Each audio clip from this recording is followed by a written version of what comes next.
What's poppin', people? It's Dante. Today I want to talk with you about how I improved my street photography. So I've been practicing street photography daily for the past decade, and I put in hundreds of hours of practice every single day, traveling the world, photographing in different locations. And I want to synthesize in this video my process, my practice, my thoughts around photography and how I improved over the years. And so we're going to dive into some ideas. We're going to dive into my story. We're going to look at how I got into photography, some of the behind the scenes of what got me interested in the medium generally, and talk about my process and some tips and tricks and hopefully some advice that can be beneficial to you. And so let's go ahead and dive right in. So here on my website at dantesisifo.com, I have a Start Here page. If you click that Start Here page, it'll bring you to this image of me with my Rico GR shirt. Shout out to Samuel Intaro. I've got a video I put out recently on how I mastered street photography, where I discuss some photo books that resonate with me and helped me learn the art of street photography. So if you want to check that out, feel free to do so. I also put out my contact sheets where you can download a PDF for free and you can see how I made some photographs from behind the scenes. And so firstly, let's go ahead and dive into how I improved my street photography and give you some advice that's practical and talk about some ideas behind my process and how I think about things.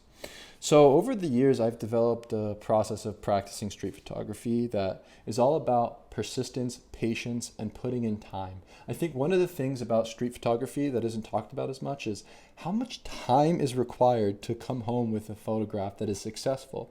9 times out of 10, 99.9% of the time, you will fail. And so in order to improve your photography, you must embrace failure openly. And what I like to do as a practical philosophical idea behind the mindset of a street photographer, like me, I detach completely from the outcome. I detach from the result of the photograph. I simply go out there and I make pictures and I remain in this flow state of production.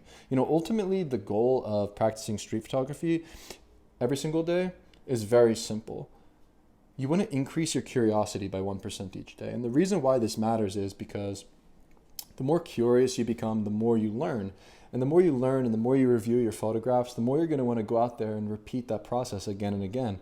And so by chipping away at life and photographing every single day and being detached from the outcome, you're going to enter a flow state. And that flow state is critical to achieve. And so one of the things that I like to do is just as a practical mindset suggestion, knowing in the back of your head you are going to fail is okay, because 99.9% of the time the photographs you make aren't going to be successful. And so I think that's an important mindset shift, is embracing the failure and just staying disciplined to going out there and practicing each day. And so I highly encourage you to photograph as much as you possibly can.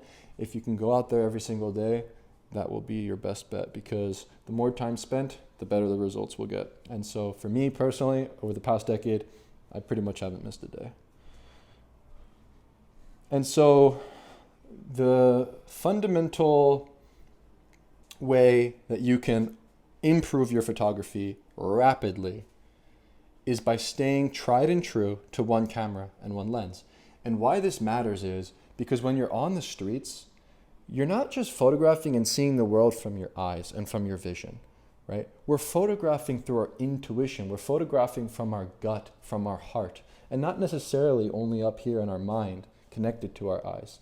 We're photographing and putting together order from the chaos of life, you know? And so what I'm trying to say is, if you dabble back and forth between focal lengths, if you change your camera frequently, if you're somebody who's into camera gear and you're somebody who likes to try out all of the different trinkets and different lenses and gear and things like this, you're going to find it harder and more difficult for you to improve. You know, street photographers, we don't care about, I can only speak for me. I don't care about cameras. I'm not like into this kind of stuff, right? Like street photography is all about going out there into the world and making photographs. Like, bro, the cameras and all that kind of shit is a distraction. I mean, straight up, you don't need that lens. You don't need that camera. Like, I don't know what to tell you. So you want to stay true to one camera and one lens. You want to simplify the process as much as possible. And so by having simplicity in gear, sticking to one camera and one lens, over time, when you practice with this setup, you will see better and better results incrementally over time. You're going to be improving by 1% each time. It's a very slow process, but with practice and repetition, honing in on that one camera and that one lens will give you the sort of reps and the practice that you need in order to improve and to take that next step and to level up. And so when you're in tune with one lens, when you're in tune to that focal length, it's second nature. When you have that familiarity with your setup, all the technical considerations, the camera settings, the different sort of choices you make with the aperture and the shutter speed and the ISO, all these kind of things, they're not necessary in street photography. You want to simplify the workflow. You want to simplify everything so that you're very much in tune with the rhythm and the beat of the street and not necessarily fumbling and bumbling with your camera, if that makes sense. And so as a practical suggestion, when it comes to picking the best camera for street photography, I would say that you have two options, honestly. You have the Ricoh GR. I think any camera system like the Ricoh GR that's compact, that can fit in your pocket, anything that has a lens that's already built into the camera is probably your best bet because it's going to force you to use that one focal length. So I recommend the Ricoh GR or the Fujifilm X100. And the reason I'm now referencing the X100, which is a camera I haven't personally used, I use the X Pro and the X Pro 3, is because it's going to force you to use that one focal length. And I think this is something people need. Because what happens is when you have an interchangeable lens camera, you're going to want to go back and forth, and that's the problem. And so by practicing daily and going out there and making the effort to pick up the camera each day, you're going to see improvement over time. So by simplifying the gear this way and having one camera and one lens, the goal then is simple. You just want to always have the camera with you. And so with consistency and going out there and entering this flow state of making pictures, you're flexing your creative muscles. And so the thing that I like to think of in terms of improvement in the realm of street photography, it's very much correlated to weightlifting and fitness. And so I'm very much into weightlifting. I have at my place here a complete home gym setup. I've got dumbbells, plates, I've got a weighted vest, I've got a squat rack, pull-up bar, dip bar, barbells. I've got all the yoga equipment. I've got my photographs displayed in the background. I'm very much a fit and athletic type of person. And so ever since I've been practicing street photography, frankly, and getting really deep into this when I was 18, a decade ago, I started getting into weightlifting at the same time simultaneously. And so for the past 10 years, I've been lifting weights, right? And so for the past 10 years, I've honed in on my physical body and my physical strength. And over time, that 1% each year of gaining muscle, I've become stronger. I've become more capable. I'm full of vitality. And through that vitality, I cultivate curiosity. And the point is, with street photography, it's very simple, and it's very much similar to this notion of training and putting in the reps and weightlifting and seeing improvement over time. The more that you walk, the more that you see. The more that you see, the more that you photograph. The more that you photograph, the more curious you become. The more curious you become, the more you learn. And the more that you learn, the more you grow. And the more you grow, the more you go out there and enter the flow of continuously pressing the shutter. And so even if you go out there and you only make one photograph a day, at least you're flexing that muscle. At least you're doing that rep. Sometimes when I hit the gym, I may not feel as good as the previous day. And I might do only a few different things in the gym. Maybe I'll do a set of push-ups or pull-ups and that's it.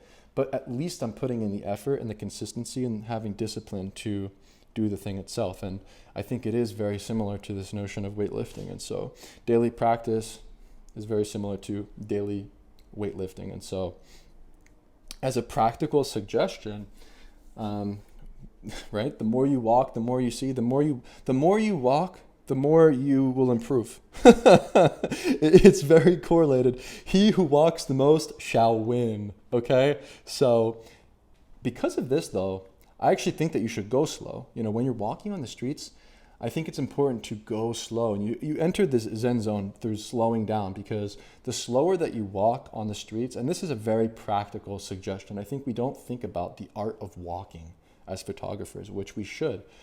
You always think of a street photographer being quick, on the hunt, looking and searching for like the next moment or something. And, go slow. Let life flow towards you. And then you're there and you're prepared and you have your camera and you're ready to press the shutter and to respond to life that way.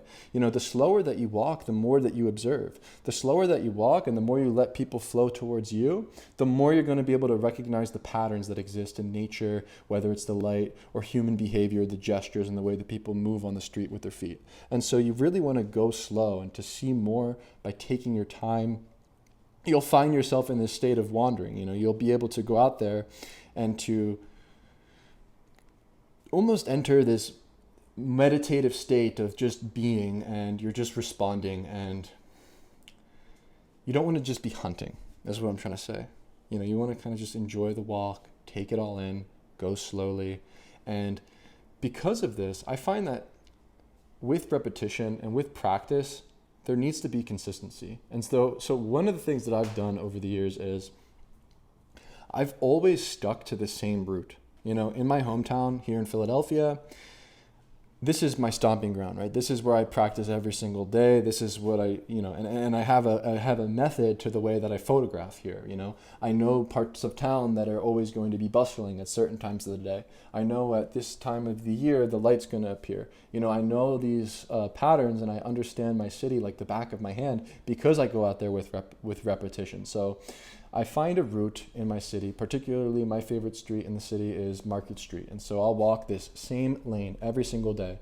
But the problem that we face as street photographers is boredom, you know, but I think actually to thrive in boredom is the goal. And so by remaining consistent and walking the same route each day, you will thrive, because at that point you'll have a better understanding of your surroundings. You'll have a better understanding of what time of the day the light falls. You have a better understanding of how people move on these particular streets, and at what time of the day does the man come out and smoke a cigarette. You know, what's funny is like I see the same character over and over again, and I get to try and make a photograph of the same person with repetition, and I notice patterns and I notice things that are occurring because I'm always consistent with my route. And so repetition is the name of the game with this thing, and thriving in the mundane and trying to find something out there on the streets is difficult, and you may feel defeated, but when you go out there with consistency and you at least know that you're putting in the effort, you should improve over time. I seriously believe so. I think repetition, it's the key to mastering street photography. It's all in the reps that you take, and finding a route and studying your town will increase the chances of you making a successful frame. So that's my practical suggestion in terms of repetition and finding a route that works for you. You know, you could even carry your camera with you if you're on a lunch break or on your way to work. For instance, when I take the bus, I always love photographing out my window, and yeah, it always gives me a chance to flex that muscle and to continuously observe the life around me and make pictures. And so by remaining in this flow state, by repeating the same route, you're going to become in tune with the light. By studying light, and not to mention, light is our medium. You know, light is ultimately the name of the game in photography. Phos meaning light, graphia meaning drawing or writing. We're drawing with light. We're painting with light. We're writing with light. And so light as our medium is important for us as photographers to really hone in on, and understanding the nuances of light and the way that it falls on certain surfaces will make all the difference in our photographic practice. And so as I observe this same mundane lane and walk around in circles with repetition, I understand light. I understand where it falls at certain times of the day. I understand where I must be and what corners are best and bustling, and all of these different observations are critical. I think street photography is all about the art of observation, and having an understanding of your hometown, having an understanding of where the light is going to fall is extremely important. You know, this will help you with your photography journey. And so those are some of the practical suggestions when it comes down to the technique and to the art of walking. And so another big part of the process for me was early on picking up a few photo books and analyzing the compositions and understanding on a deep emotional level why certain photographers have made certain decisions to make successful compositions, and then evaluating, coming home and looking at my photographs, reviewing my images, and trying to understand how I can make pictures like the masters. So by studying and analyzing the work of others through photo books and studying and analyzing the photos that you make, you can then synthesize ideas that have been done before you and bring them into your practice. And this is something that really helped me. One practical suggestion I have is to purchase a Canon Selfie CP1500 printer and get these 4x6 sheets of paper and print out small thumbnails. You can fit about 8 on one piece of paper. And so these are actually slightly bigger, so I think I fit 4. With this size, I fit like 4 on one 4x6, and I cut them out, and then I used double-sided tape and I pasted them on my wall here so I can study and analyze the frames. I also make a sketchbook with the work, and you can see it's all sort of laid out here. But yeah, having a sketchbook like this is critical for me to learn and grow, and this is something I've done since the beginning of me adopting this process of working in the streets. This is what the paper looks like, and the printer is under there. And so, yeah, a practical suggestion is to not only study the work of the photographers that you admire and, you know, some of the works from the past, but to analyze your own frames and to analyze why you're making certain decisions and then iterating on that and going out there and trying again and again. So as much as you want to study from other books and study from other photographers, you also want to study your own work. And with that, on a separate note, you also want to be separated from the work. And this may seem contradictory as I'm telling you to print out the photos and look at them. But the point is, the more you become detached from the outcome, the more that you can then look at the photographs and have a less emotional connection to the moments. And so the idea with separating yourself from the work is, after a year of photographing, after 2 years of photographing, after a year, I would say just give yourself a year of photographing and not really studying the work. But after that year is when you should then go ahead and make this sketchbook. Because then after a year has passed and you can look at the work with fresh eyes, you're going to be able to objectively decide why certain photographs work as opposed to others. And so I think that is a valuable thing to highlight here, is that you want to let the photos marinate in that sketchbook and then return to it with fresh eyes. And so one of the things that I've always done over the years is travel. I love traveling. I think photography and traveling go hand in hand, and it's a really great way for you to test your skill.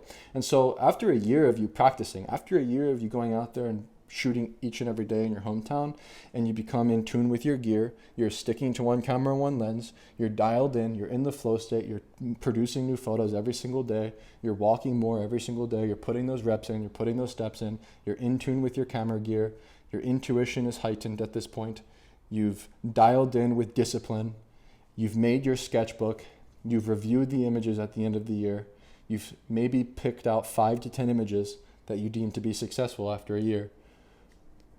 Then it's time for you to go. It's time to let loose. It's time for you to pick a location and travel there. I highly suggest certain locations such as Mexico City. If you're in the United States, it's super close by, it's cheap, it's affordable, and you can find yourself endlessly exploring markets, the mountains, and all these different situations that will hopefully ignite that curiosity in you after putting a year of disciplined practice in your hometown. Because when you're in a new environment, everything is novel, everything is new and interesting, and so you're going to make even more pictures when you travel. And I think this is a great way to reignite that inspiration in you.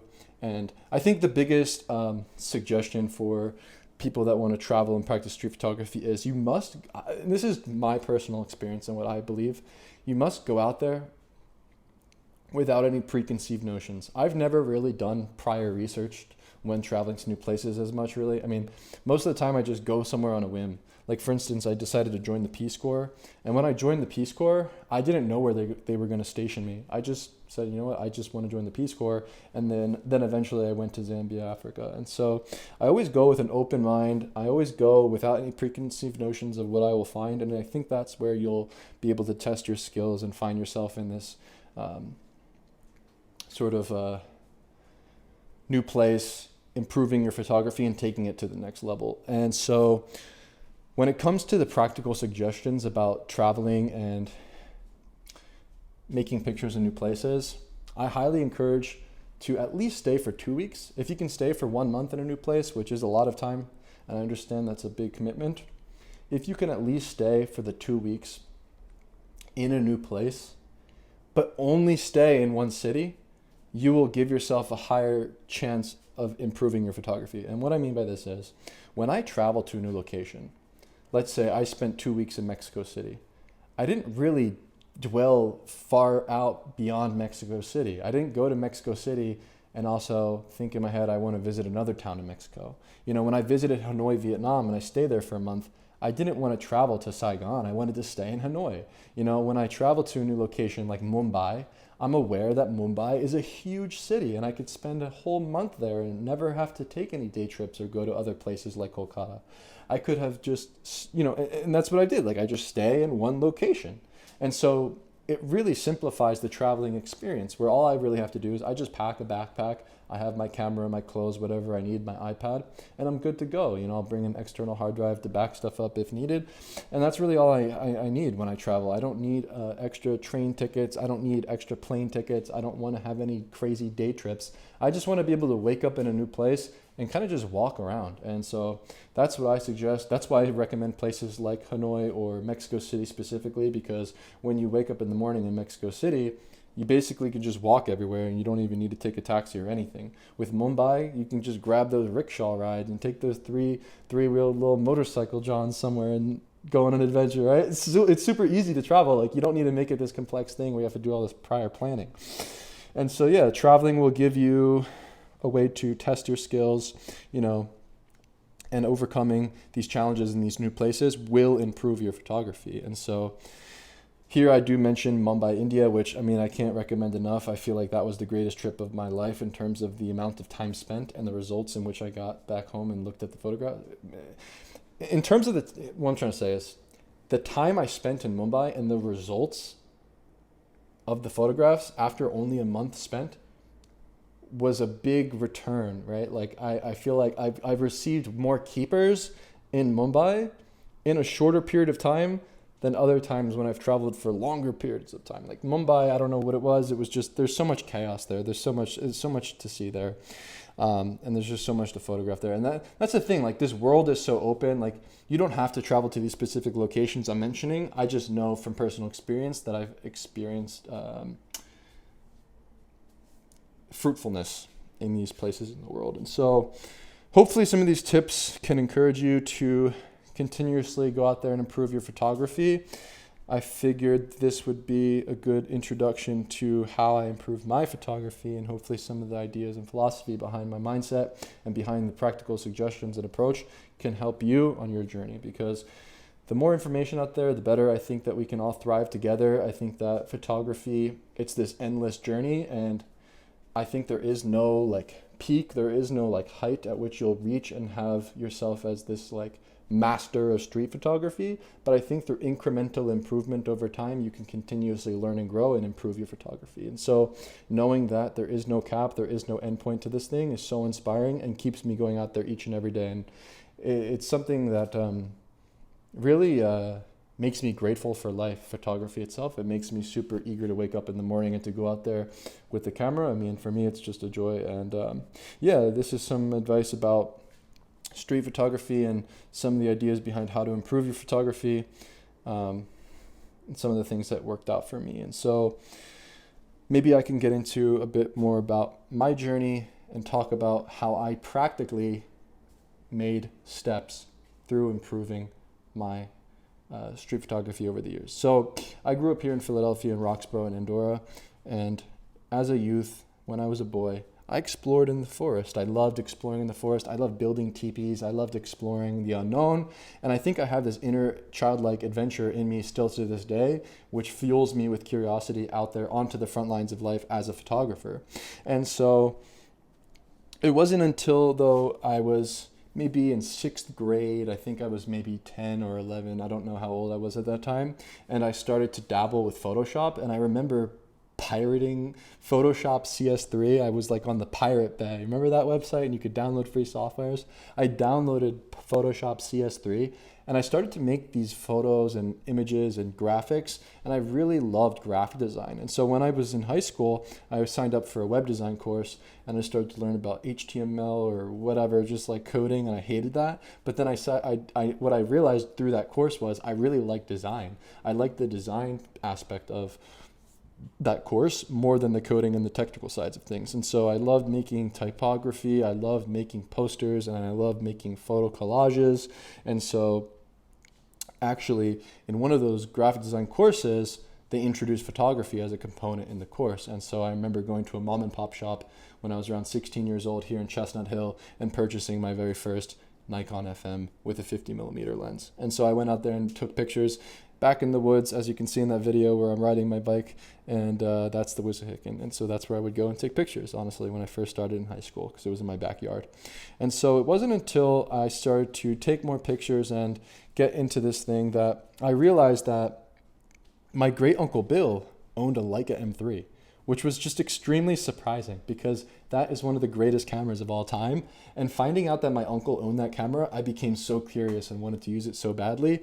And it wasn't until he noticed that I had this curiosity about photography that he actually even allowed me to use it. Like, he would keep it in this like dust-free like environment and like took really good care of his thing, like, of his camera. And he had this like projector with all of his old slides, and you know, he was really into photography, and he actually purchased the camera, I believe, in the 70s in Germany or something.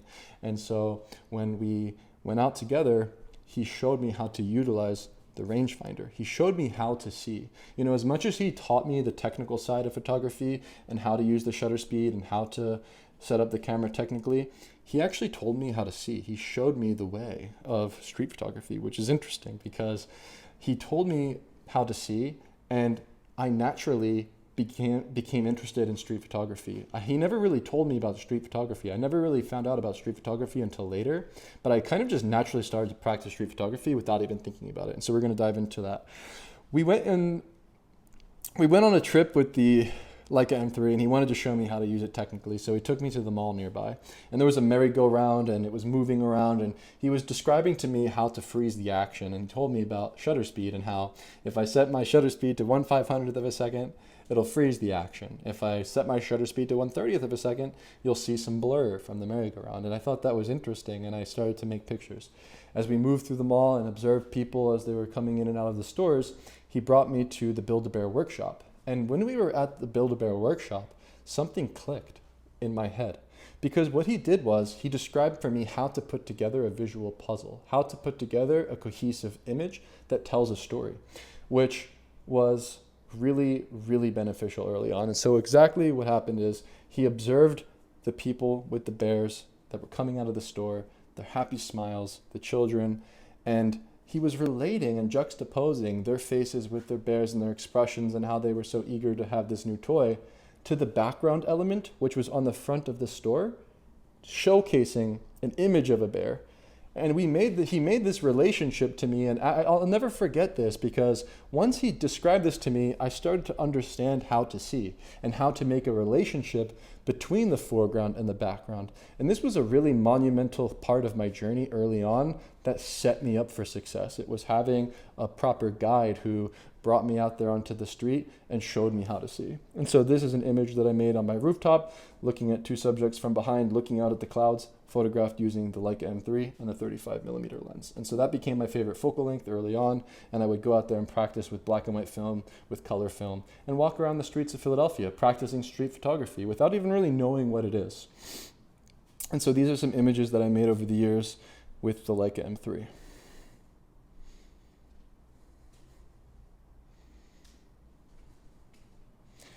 Again, using color film. And we have a laggy computer. It's all good because it's just the early work. All right, so yeah, I started to learn the fundamentals. I started to understand how to see. And then eventually,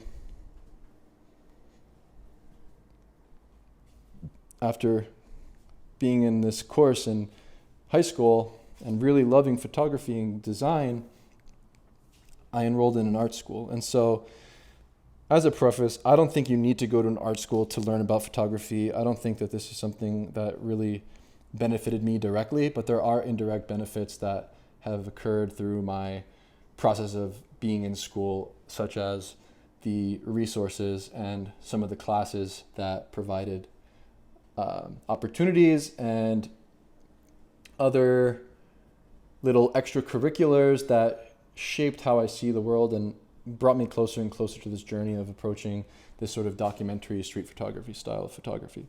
And so I went to the Maryland Institute College of Art in Baltimore, and I went there for graphic design. And so I went to the graphic design courses. Actually, when I first got to school, I went to a drawing course. I got to learn how to draw live nude models with charcoal, painting, making sculptures, working with wood, multimedia courses, creating videos. I remember doing installations. One of my craziest pieces I did was like a TV installation with CRT TVs. So I dabbled with all of the variety sort of like mediums in art in the traditional sense early on.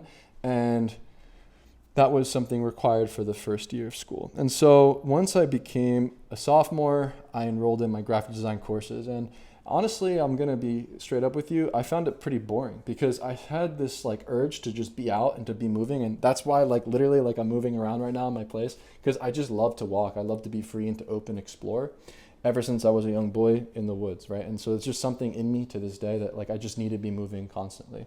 And so graphic design required you to be still at a computer. And I just didn't, I don't know, I just can't just sit there at the computer all day. However, in one of the courses, it was a photo imaging graphic design course, there was an extracurricular activity where I got to photograph in Baltimore in a church community. And so I decided to enroll in this course as I was interested in photography, and I thought that would be something worth trying. And so I remember at this time photographing closely to humanity, making portraits of strangers, getting to know their stories, and photographing a community. I became more open to the idea of documentary photography. And so this is where the benefit of having these kind of courses and things come together to shape the way that I then went out into the world and made my own personal work. So after the course, I started to really dial in on my street photography, and it wasn't until around 2016 that I started to make my best work. And so I picked up a Ricoh GR2, and it was then that I started to actually make photographs that I deemed to be successful. And so these are some of the early works that I made with the GR2, photographing on the streets of West Baltimore. I would go out there pretty much every day after my classes. And the greatest thing about using the Ricoh GR in this community was the fact that I could put the camera in my pocket and just walk around endlessly without being such an obvious photographer. And this really helped me with this approach of approaching the streets with a documentary mindset.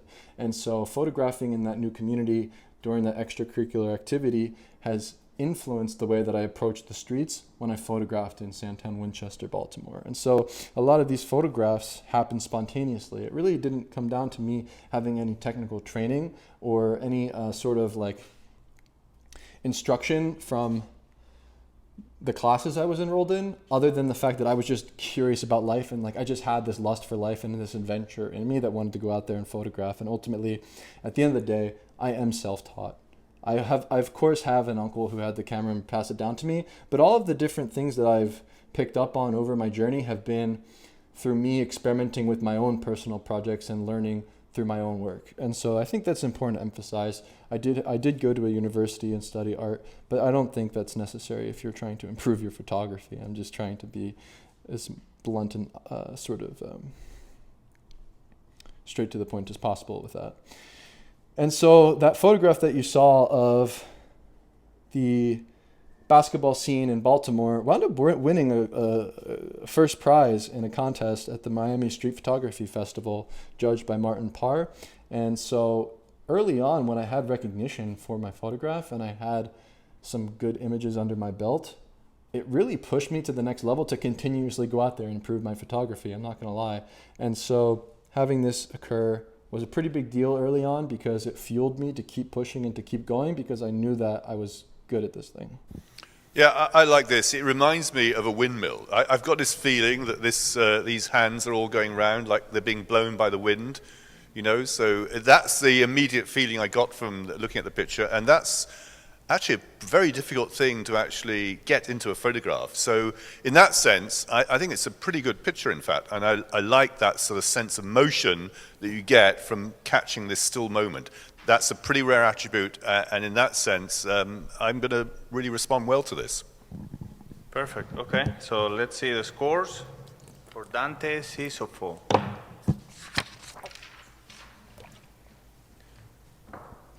And if I'm pronouncing the name wrong, please correct me.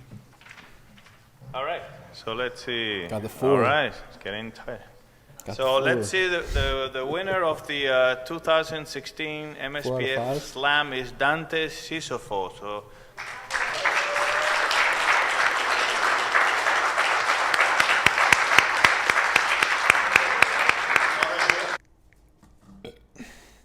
I actually think I remember, I wasn't there present at the scene. I didn't really think I would win or anything. Like I just submitted it. I remember finding out about it, this like festival, and I was just like, oh, let me just submit something. Wound up winning. It was pretty rad. I didn't watch it live or anything. I'm watching it live right now, 10 years later, 8 years later, or 7 years later, however long it's been. Like, yeah, I think they mentioned something they said they were going to give me something from Leica. Yeah, could you send that my way at this point? No, I'm playing. I really don't care. I didn't get anything from Leica. It's all good, man. I don't like Leica anyway. Rico is the new Leica. And so in the summer, I was working as an intern for the Democratic National Convention to practice photojournalism. And so I really got to hone in on this sort of career path, right? I was curious, maybe I could become a photojournalist, and that could be something I could do as a career. And while I did enjoy my time working during this political during this political campaign, right, during the DNC, and photographing all of these different events, and it taught me to be on my toes. It taught me to be responsive, to show up to an event and to be on time, and to photograph decisive moments, to photograph the man at the podium, to photograph certain politicians, to find candid moments.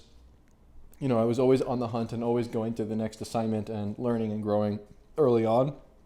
However, I had this DSLR, I think it was a Canon 6D, that I carried with me with a big zoom lens so that I could shoot these photos for the DNC.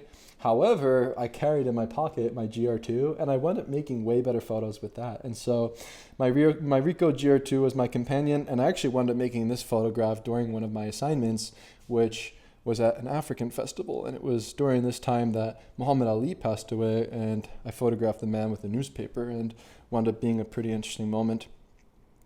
Similar to this photograph during an assignment, I made sure to pay attention to the photographs that I want to make, because that's what I know is going to make the strong photograph, right? Like making like photos for like an assignment, 9 times out of 10, it's just going to be some dumb photo that you have to make.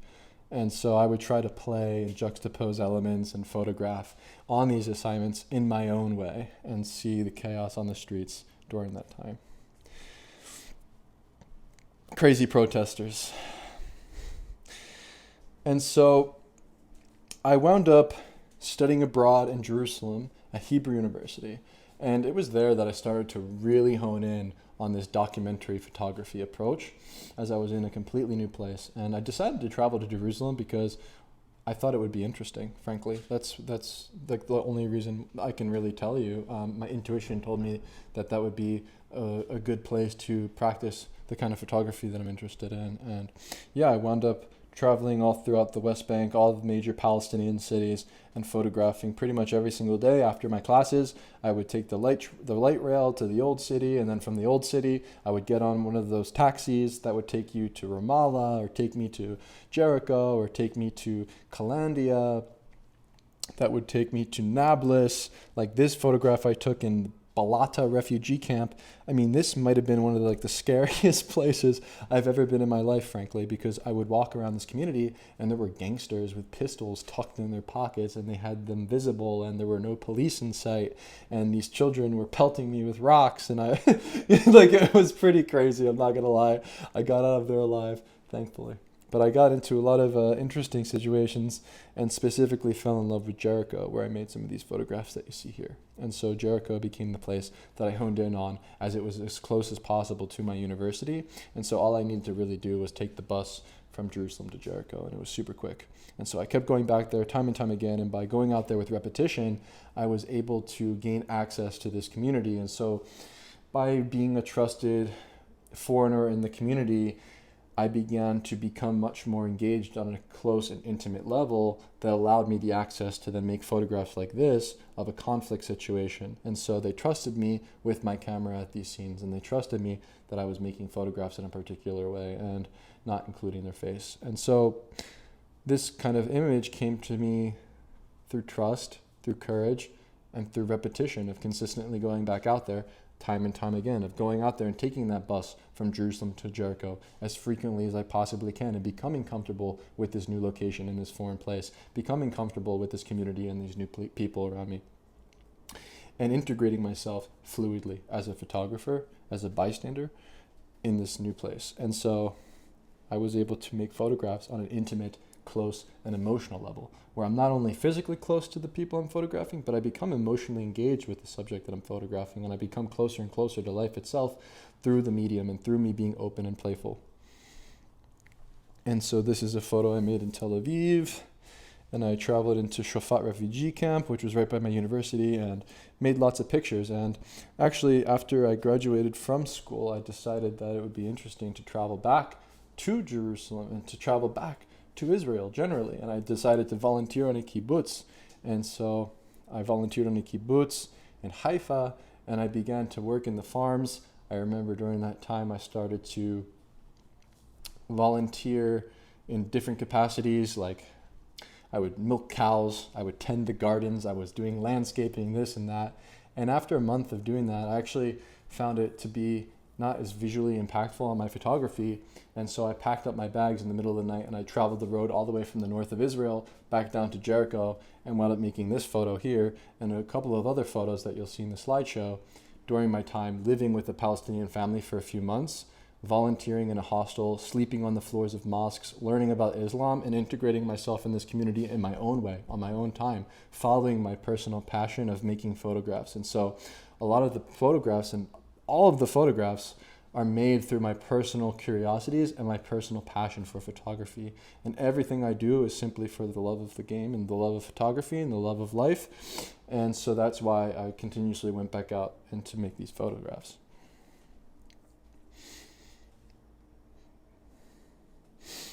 And so yeah, we got to look at the war photography. You can see some videos behind the scenes. The first time I got to photograph in one of these very volatile places at the front lines of conflict was in Kalandia. It happened very spontaneously. I was taking a bus and very randomly arrived at a border where there was fires rising and conflict occurring.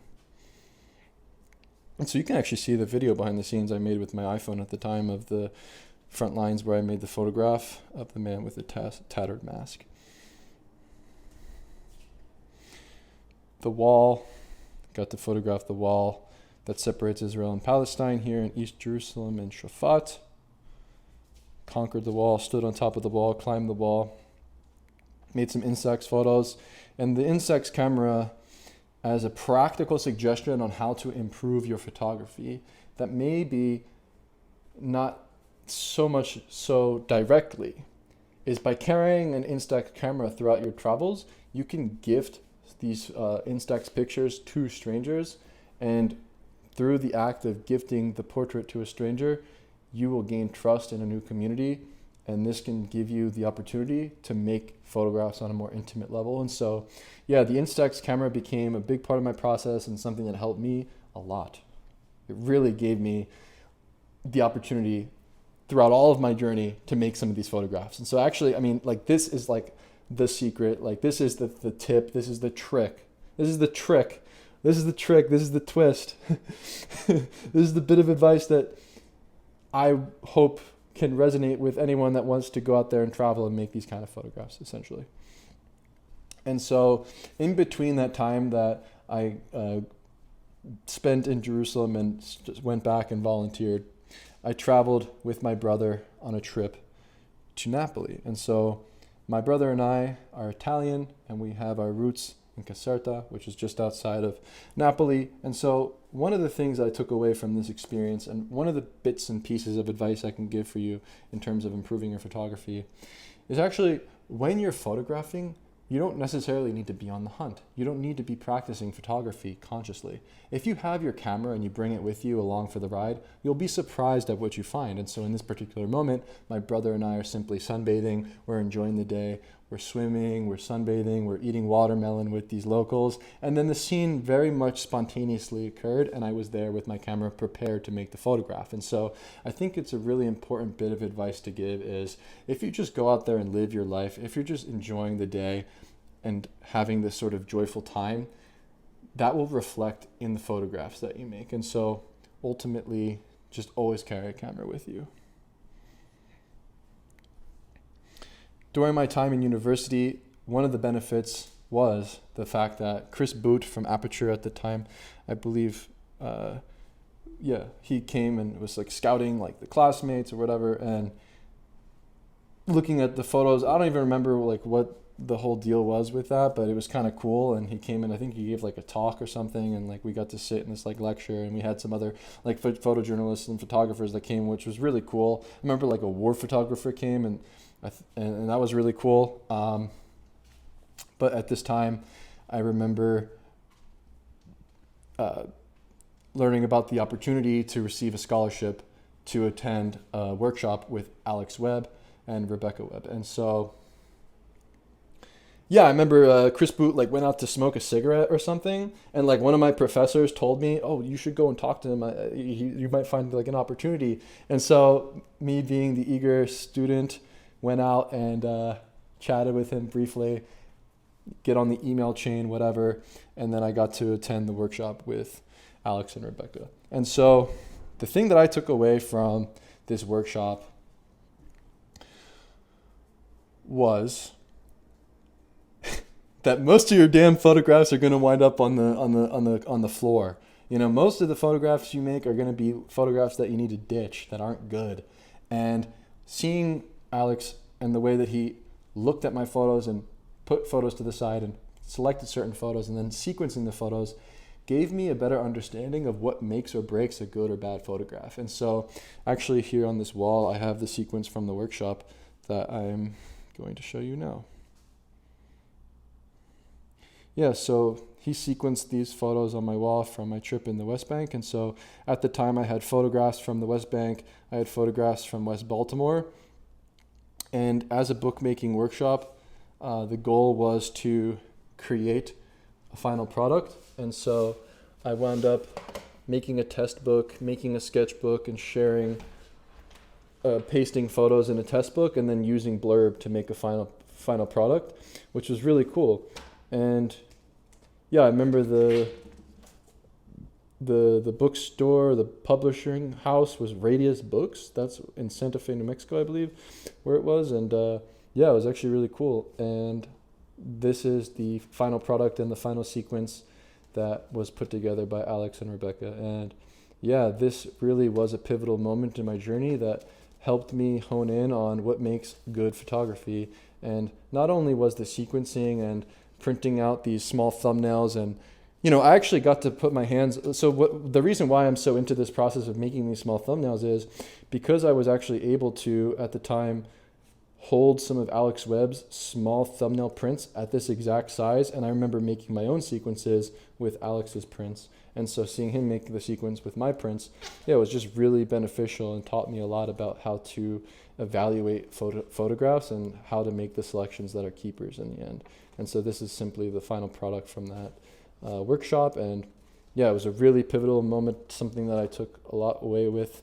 And yeah, it was just a really big part of my journey, as I'm extremely inspired by Alex Webb and his way of seeing and the visual language he's developed over the many decades of his photography. And so definitely a really impactful experience. And yeah, just some of the photos from that workshop that was put together here. And so back to the back ultra wide camera, front camera. Cool.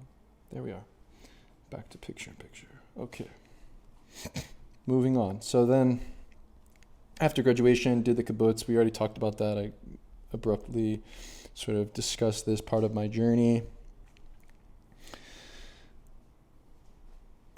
man, some crazy guy in the village actually broke the camera strap off of my neck, but my homie Mohammed here wound up mending my camera strap and fixing it. I still have that camera strap somewhere. He like used tape and mended it together. And so lots of time spent in this city of Jericho inspired me. I was looking to continuously travel. And actually, I think one of the most important bits of advice, and something that I just left out from the workshop experience with Alex Webb, was at the end of the workshop, I asked them, I really want to continue traveling and make photographs abroad. How do I do this, essentially? And they gave me the advice of volunteering. And so that's why I decided to volunteer on the Kibbutz, because I wanted to continue photographing in Israel and Palestine. I decided to look into volunteer opportunities.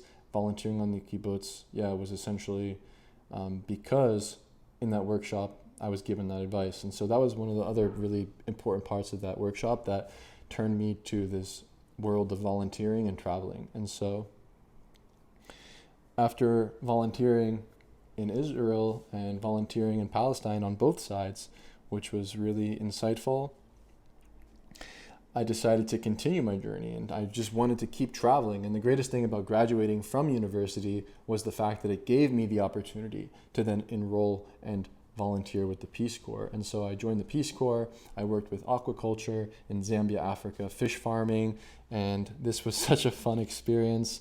I got to spend a year there. Unfortunately, it got cut off early because of COVID, but needless to say, I got to make very immersive, like this to me was just the most immersive experience you can possibly have when it comes to traveling to a new place, because you get to learn the local language, you learn a new skill, you live off the grid in a village, you get to integrate yourself with a host family, you learn the cultural practices and customs. The first thing I remember arriving in my village was a goat hanging from a tree that I slaughtered and feasted on all week.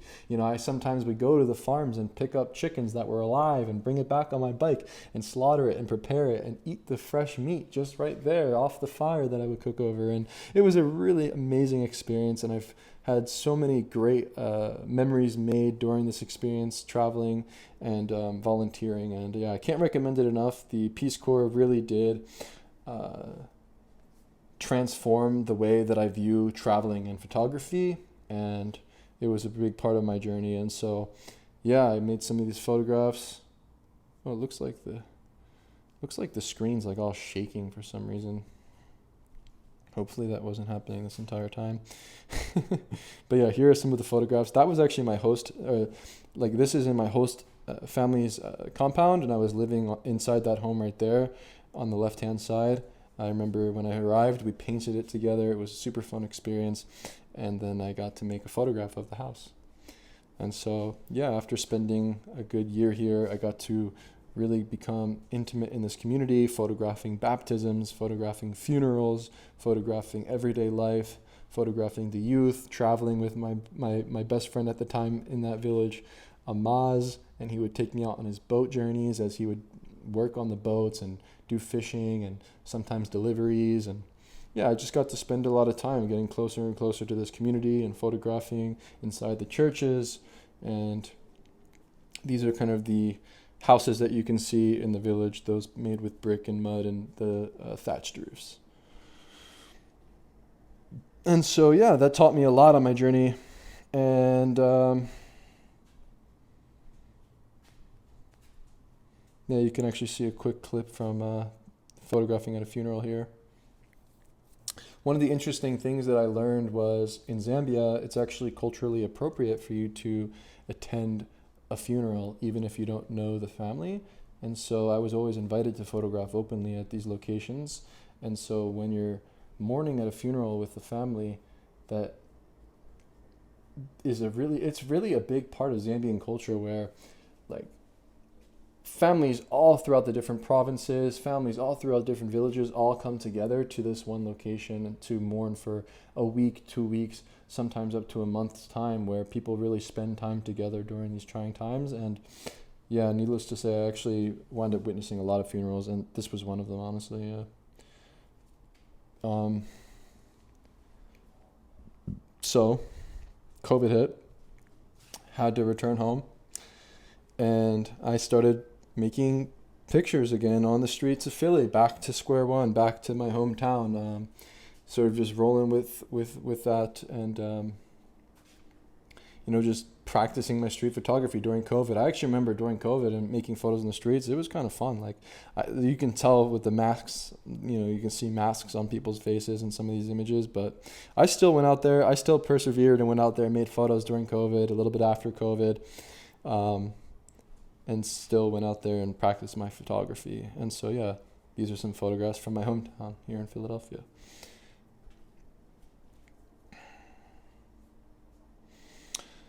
I went for a trip to Mumbai after a good year of practicing in my hometown, and that's one of my approaches to traveling and practicing street photography, is I'll spend maybe 6 months or a year really dialed in and practicing each and every day, and then when it comes to traveling, I'm warmed up and I'm ready to go.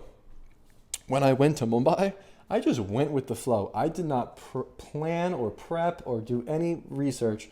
I just went. I just knew that Mumbai was going to be a great city to photograph.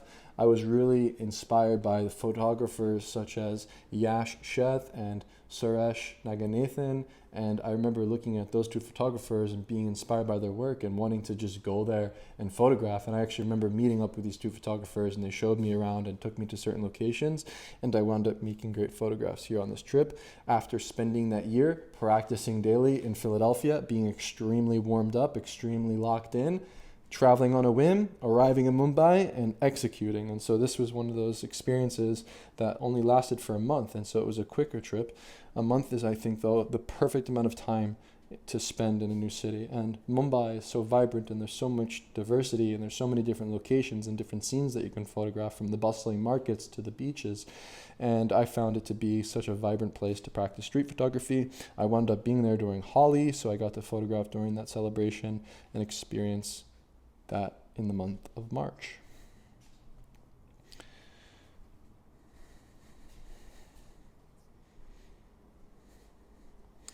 Moving on. Yeah, I also have a series on my YouTube channel, so you can watch the behind the scenes on how some photographs were made. If you want to check that out, I have lots of POVs from my trip in Mumbai. Yeah, there should be a playlist on my YouTube channel. I have a playlist for photos that I made in Mumbai and some from Philadelphia. And so as you can see, when I approach the streets, I'm extremely playful. I was playing at that scene and having a good time, and the photographs become a result of that lust for life and my curiosity. Traveling to Mexico City with my friend Matthew Wong and Umberto, I photographed for 2 weeks here, climbing the mountains, making pictures on the outskirts of the city, and finding myself inspired. I find that when I'm on top of a mountain and I look out towards the horizon, it reminds me how open the world is, and that's one of the things that I love about traveling, is it always keeps you curious, and it always reminds you how open the world is. So I got to photograph in a number of locations on that journey. However, I decided I wanted to take a trip where, of course, I was focused on photography when I was photographing in Hanoi, Vietnam, on this next journey. However, I decided to travel to Hanoi for a much more personal reason. I knew that I needed to decompress and sort of reevaluate why I photograph.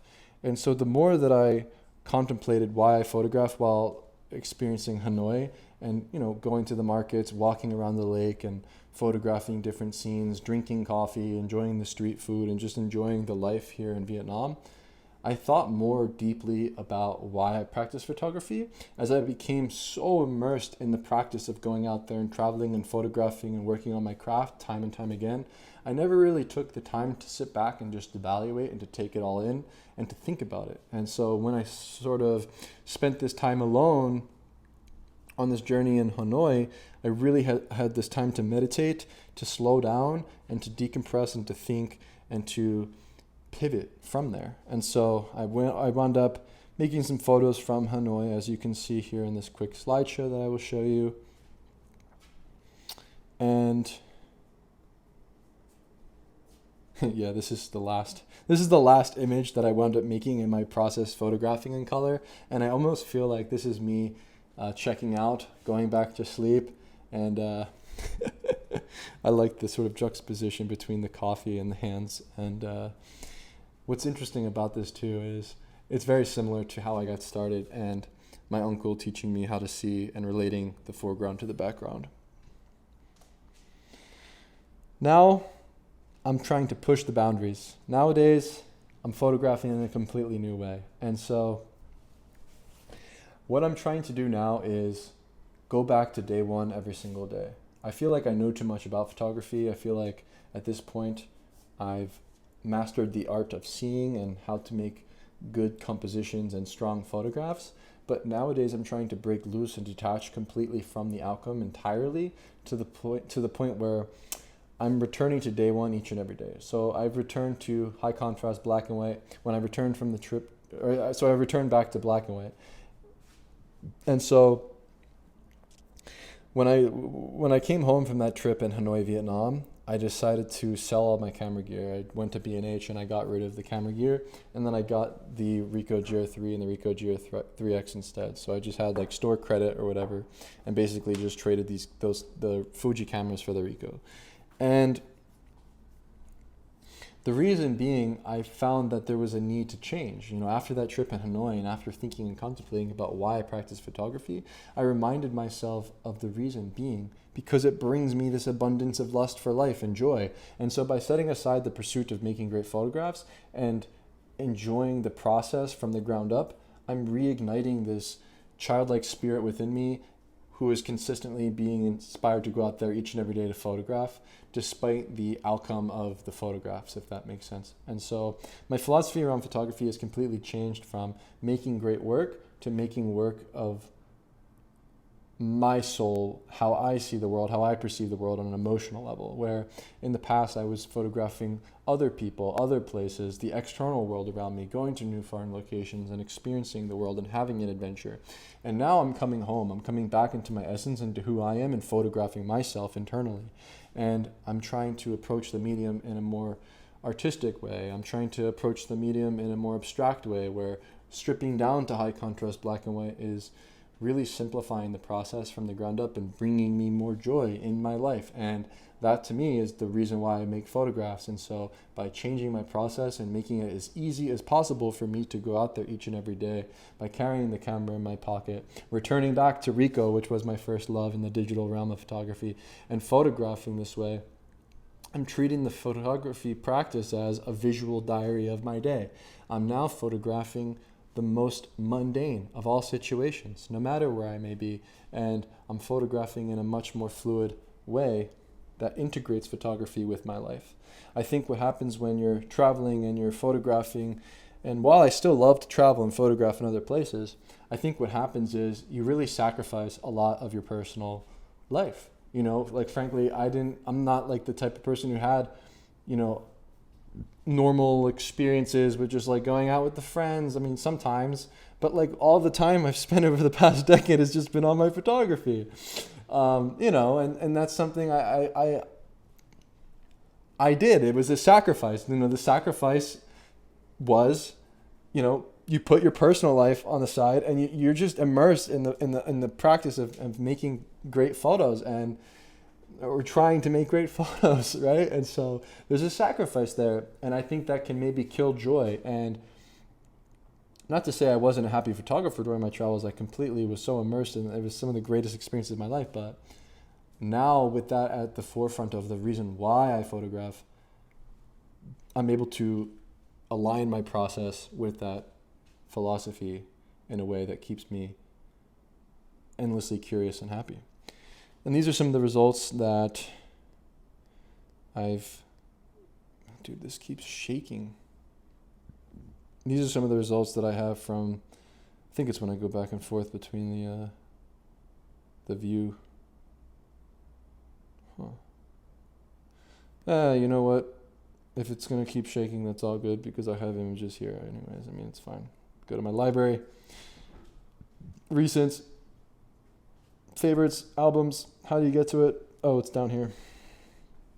Yeah, so these are some of the experimentations I've been making with my new process, photographing in high contrast black and white with the Ricoh GR3, the Ricoh GR3X.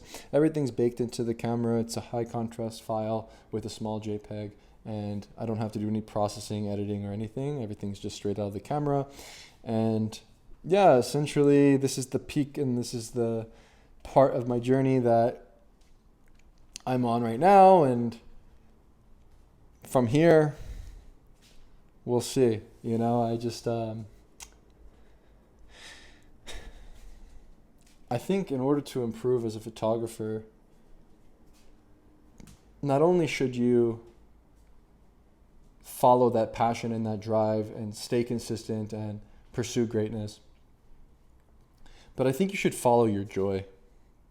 You know, I think that's what it's all about at the end of the day. You know, a photograph becomes a reflection of your lust for life. And nowadays, I can photograph what's personal and close to me, you know, spending time with my family, photographing my brother and my mother here in his apartment, and treating this thing truly like a diary of my day, and turning back home into who I am. And, you know, what I think about is, I feel like I went, you know, the Iliad and the Odyssey, right? Like, I went on my little Iliad, traveling the world, going to battle, photographing. And now I'm working on my Odyssey, right? I'm coming home. I'm coming back into my essence, metaphorically and literally. And so that's where I'm at now.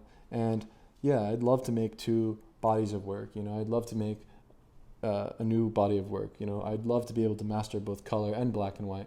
And so yeah, going forward, by switching and transitioning to black and white, I actually believe I'm improving my photography. I believe that this is a new experience that's going to allow for exponential growth, as there are no more limits. And I think that is why I decided to switch to black and white, is to continuously improve. And to continuously improve ultimately means to continuously evolve. And so through evolving and changing the process from the ground up, yeah, I'm essentially allowing myself to continuously grow and to continuously improve. Hopefully something I said is beneficial for you. I mean, at the end of the day, I wanted to make this video to share with you some thoughts about how to improve your photography, but ultimately wound up sharing more about my story and the philosophy behind why I make photographs, and the reason why I decided to switch to black and white is very much tied into that. And, you know, I feel as though at the end of the day, once again, a photograph is a reflection of your lust for life. And so I seek to increase my curiosity, increase my love for life, and then have the camera with me, have it in my pocket, and simply respond to life as it comes to me. No longer on the hunt and looking for photos and searching for photos and looking for that next place to go, but simply allowing life to flow towards me and allowing the photographs to be a reflection of that lust for life and that curiosity. And so that's the goal going forward. Hopefully some of the advice that I gave practically about how to improve your photography, or anything from my journey and my story, can be of benefit for you to improve, because the more that we share, the more that we give advice and tips about what helps each other, right? Like some of the stuff that I'm sharing here, I don't know if other people are really sharing, you know, practical suggestions and tips, or anything that is more personal. Like for me, I'm more about sharing my personal journey, and, you know, hopefully having that as a reference for how you can increase your success rate and improve your own personal photography. So that was pretty long.